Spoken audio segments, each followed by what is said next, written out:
Sudah 2 hari semenjak Ian mengatakan keinginannya untuk berpisah dari Taeyong. Selama 2 hari itu pula, Taeyong tidak pulang ke rumah dan menyibukkan dirinya dengan berbagai pekerjaan kantor. Pria itu mengucapkan alasannya dengan kedua tangan lalu menjatuhkan diri di sofa kantornya. Mata Taeyong terpejam mencoba menetralisir rasa pening di kepala. Lagi dan lagi, seorang Lee Ye-jin membuatnya seperti pria paling menyedihkan. Tidak tahu seharusnya dia pergi menemui Ye-jin kemarin jika dia tahu itu hanya akan menambah beban pikirannya saja. Dia merogoh saku celananya untuk mengambil ponsel. Dia menekan tombol power dan tidak terkejut menemukan puluhan panggilan tak terjawab dari Yen. Setelah melihatnya, dia mematikan ponsel itu.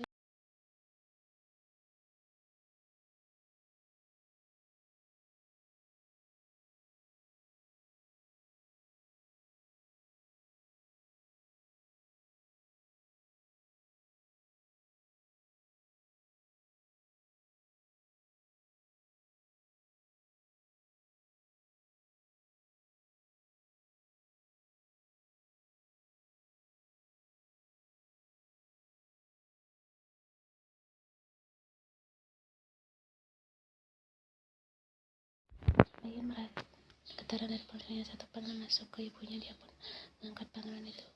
Ye-jin mencoba. Belum sempat dia membuka suaranya, perkataan sang ibu membuat dunia terguncang. Hubungan itu terputus.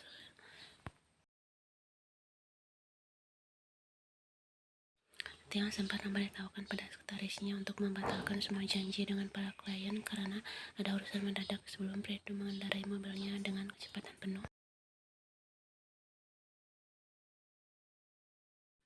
Itu sampai di rumah sakit, yang mendatangi bangsal VIP yang diantar oleh salah seorang perawat wanita. Kini di depan pintu kamar rawat inap itu, Taeyong berdiri dengan begitu banyak jenis pikiran yang mengganggunya. Dia merasa bersalah akan banyak hal sampai rasanya ingin mengubur diri.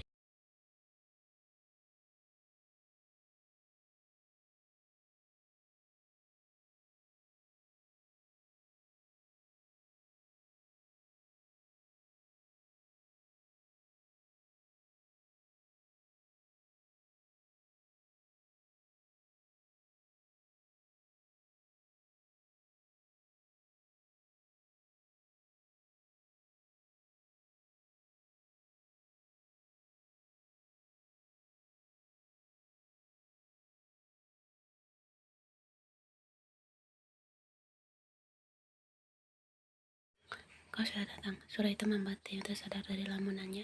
Nyonya Kim datang dengan cup kopi panas di tangannya. Taeyong yang masih terdiam di ambang pintu menyusul ibunya yang sudah duduk di samping ranjang Ye-jin. "Apakah ini perbuatanmu?" tanya Nyonya Kim. "Maksud Oma?" Taeyong bertanya balik, tidak mengerti dengan maksud ibunya yang mengajukan pertanyaan seperti itu. "Ini bukan perbuatanmu kan? Aku hanya takut jika Ye-jin karenamu." Taeyong. Nyonya Kim menyuarakan kekhawatiran sambil memandang sosok lemah Ye-jin. Kata-kata Nyonya Kim terus terngiang di kepala Taeyong dan rasa bersalah itu malah semakin besar.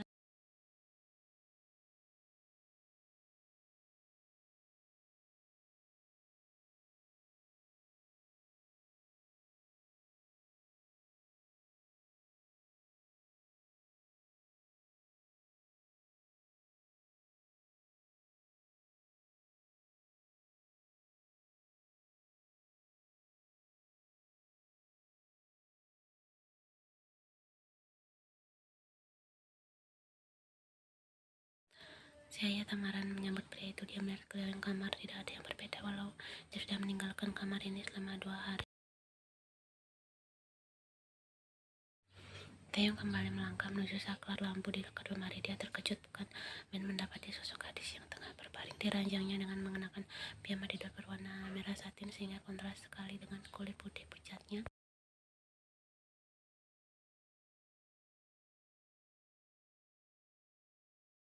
Ya, gadis itu adalah Yen. Terdiam sepersekian detik, Taeyong tersadar.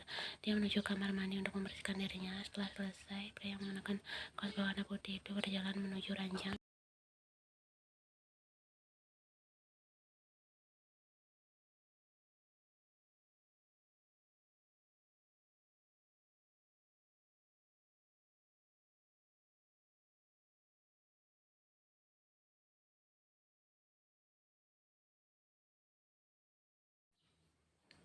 Dia berbaring di samping Yen yang terlelap menghadapnya. Dia menghela napas beratnya lalu bergumam selamat malam sebelum menutup kedua matanya.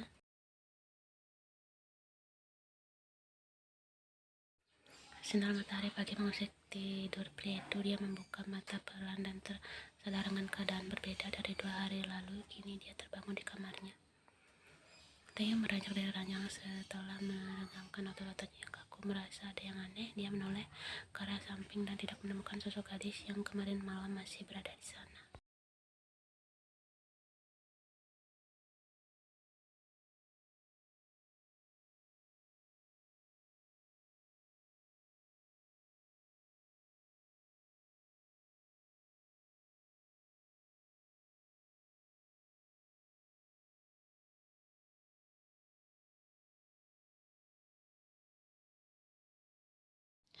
Yen dipanggil berbalik badan. Yen tersenyum manis pada Taeyong dan menyambutnya dengan hangat. Kau sudah bangun rupanya. Kita sarapan bersama ya. Hari ini aku membuat omoris. Tanpa banyak bertanya, dia sudah duduk manis di kursi meja makan. Sebelumnya dia tidak tahu jika Yen bisa memasak. Apa aku harus memasak karena dia dipaksa omamu? Untuk sementara ini aku hanya bisa memasak omoris karena mudah, ujar Yen sambil menaruh sepiring omoris di hadap.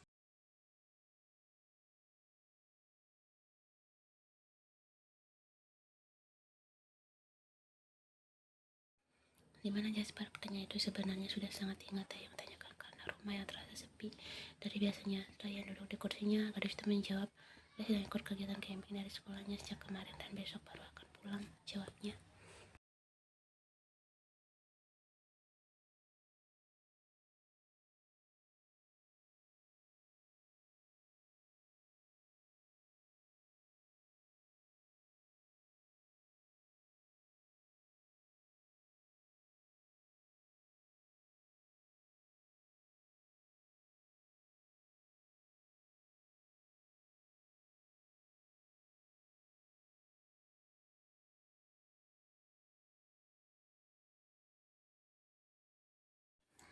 Lalu Ian melanjutkan ucapannya dengan hati-hati. Sebenarnya Jasper merengek tidak mau ikut karena dia merindukanmu. Dia menghentikan kegiatan makannya. Dia menatap Ian yang juga sedang menatapnya. Rasa bersalah itu datang. Dia merasa seperti ayah yang buruk dan malu. Jadi dia menundukkan kepalanya.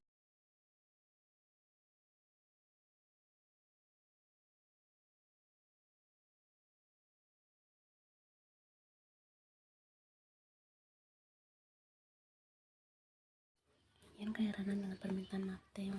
Alisnya menyatu. Kenapa kau meminta maaf? Tanyanya. Sepertinya kita harus membatalkan kontrak ini.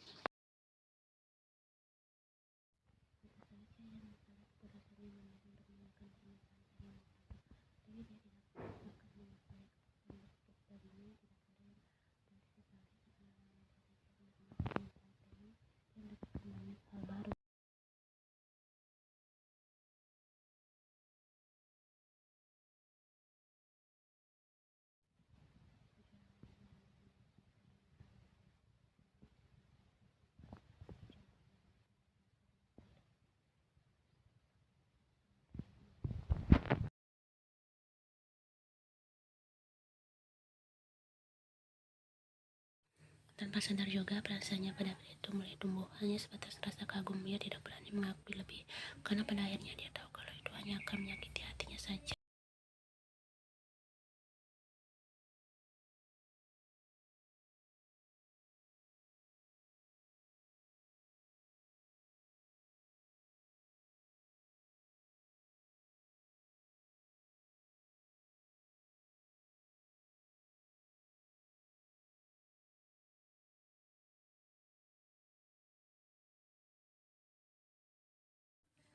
Jika ini memang perusahaanmu, aku tidak keberatan, balas Ian masih dengan senyumnya.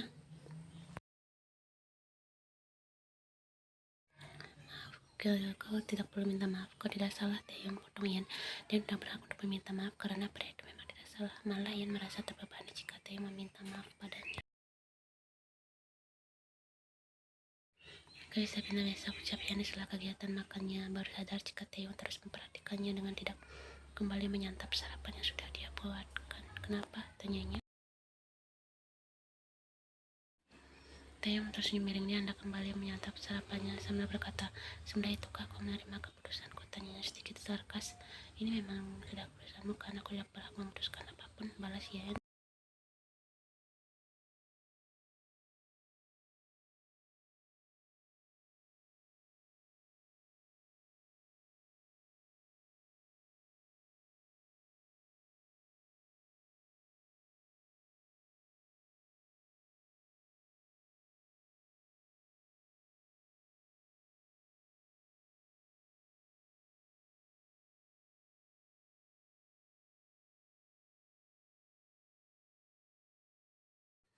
Taeyong yang sudah kehilangan selera makan pun beranjak dari duduknya. Dia menaiki tangga menuju lantai 2 menuju kamarnya. Tapi sebelum pria itu benar-benar pergi, dia sempat berkata dengan nada rendah, "Andai kau mengingat kejadian 5 tahun yang lalu, Yen, dan yang dimaksud mendengarnya sama."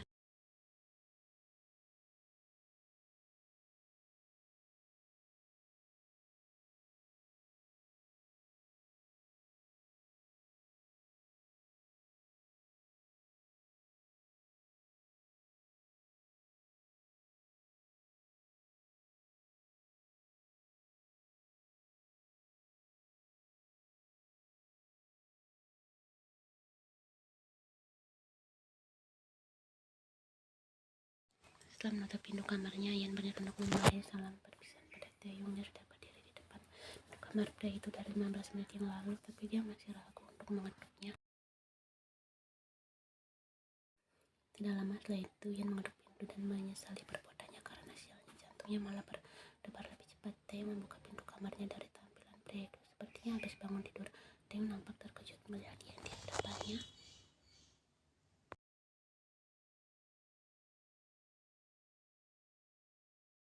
"Aku ingin pamit sekarang. Terima kasih telah memberikanku tempat tinggal dan juga uang yang sudah kau berikan," ucap Yan. Matanya tidak berani beradu tatap dengan Taeyong.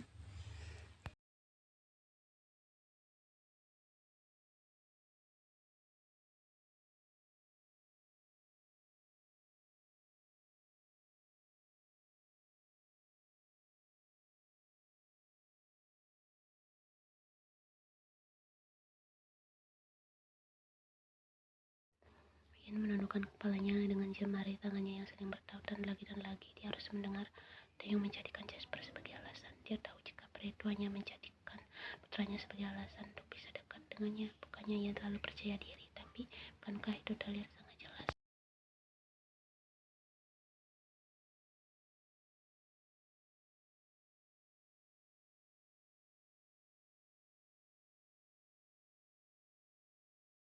Yan mengangkatkan kepalanya. Kali ini dia menatap Taeyong dan membiarkan pria itu menatapnya balik. Di situ mencoba tersenyum dan berkata, "Kau benar, Jasper akan mencariku. Baiklah, aku akan menunggu sampai dia pulang."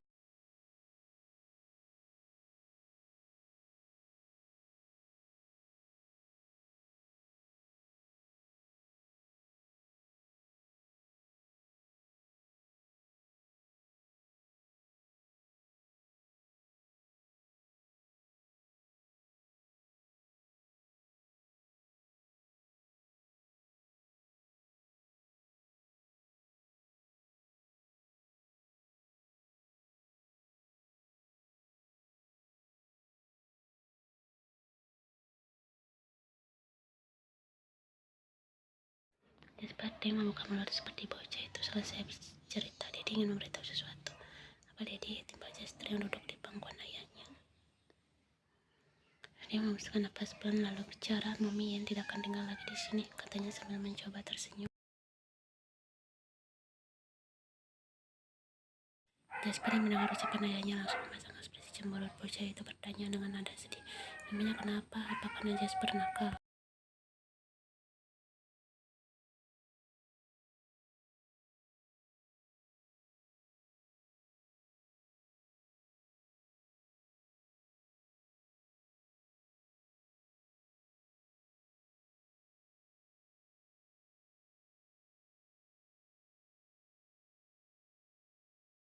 Jasper tidak mau Mami pergi, ucap bocah itu sambil tersanggukan karena tangisnya.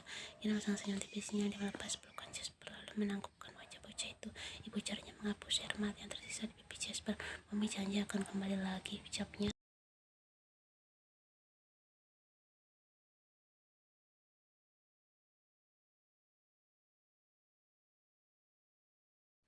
Yang yakin tidak bisa habis pikir dengan putri semata wayangnya itu. Dia sudah mendapatkan target calon suami kaya raya yang sangat diidamkannya, dan pernikahan yang sudah terencana itu malah berhenti di tengah jalan.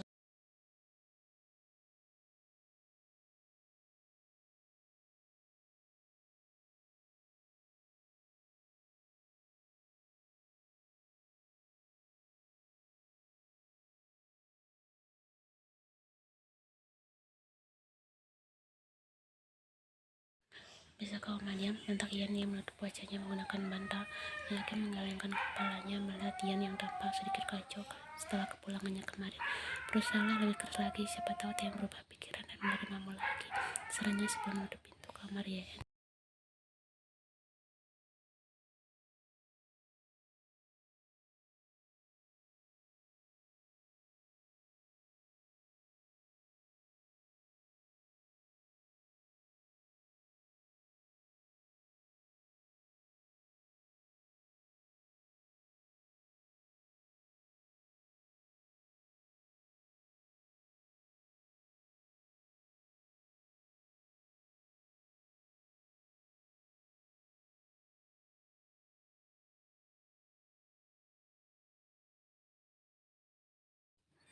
Dia akan menggunakannya untuk membeli satu unit apartemen di kawasan elit dan menenangkan diri, tapi kenyataannya dia malah harus menumpang hidup pada ibunya. Keberangkatan Ian akan ada dipercepat dari rencana awal. Dia akan berangkat kurang dari seminggu lagi karena masih harus mengurus surat-surat keberangkatannya. Ya, Ian memilih Kanada sebagai negara tempatnya untuk melanjutkan pendidikan. Ia sudah lama sekali merencanakan, ya, sengaja menetap di sana, dan itu adalah sesuatu yang baik. Dia akan hidup bersama ayahnya selama di Kanada.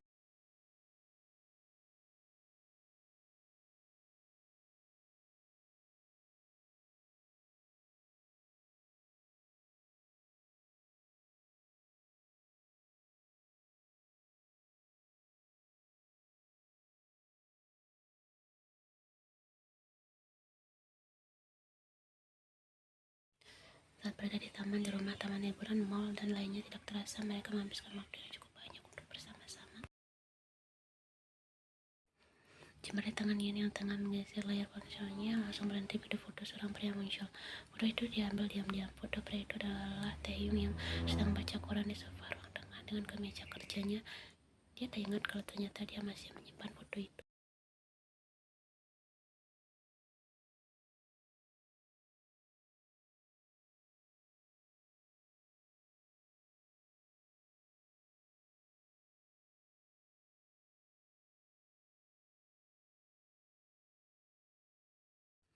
Ponsel Ian bergetar dan satu panggilan masuk. Ian hampir saja menjatuhkan ponselnya ke lantai saat melihat nama si penelpon yang tertera di layar ponselnya.